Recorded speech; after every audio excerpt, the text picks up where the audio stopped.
नमस्कार. आपल्या महाराष्ट्राचा खरा अभिमान काय आहे माहित आहे का? आपले गड किल्ले. पण आपण खरंच त्यांची काळजी घेतो का? हे किल्ले फक्त दगड नाहीत, ही आपल्या अभिमानाची ओळख आहेत. या प्रत्येक तटबंदीत दडलेला आहे छत्रपती शिवाजी महाराज यांचा स्वाभिमान. इथल्या प्रत्येक दगडात छत्रपती शिवाजी महाराज यांचा पराक्रम धगधगतोय. हा इतिहास शांत दिसतो, पण त्यात रणगर्जना जिवंत आहे. गड उभे आहेत, इतिहास जिवंत आहे.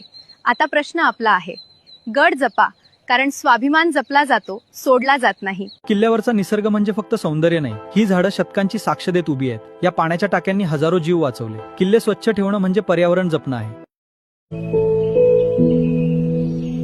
दुर्ग संवर्धन आपल्याला शिकवतं एकत्र काम करायला, समाजासाठी उभं राहायला आणि आपल्या वारशाची जबाबदारी घ्यायला. किल्ल्यावर गेल्यावर लक्षात ठेवा, कचरा टाकू नका, भिंतीवर नावे लिहू नका, त्याऐवजी स्वच्छता करा आणि इतरांनाही जागरूक करा. 22 फेब्रुवारी अखिल भारतीय श्री स्वामी समर्थ सेवा केंद्र दिंडोरी प्रणित आयोजित दुर्ग संवर्धन अभियान माध्यमातून आपण सगळे एकत्र येणार आहोत. गड स्वच्छतेसाठी, मान सन्मानासाठी आणि आपल्या इतिहासाला वंदन करण्यासाठी.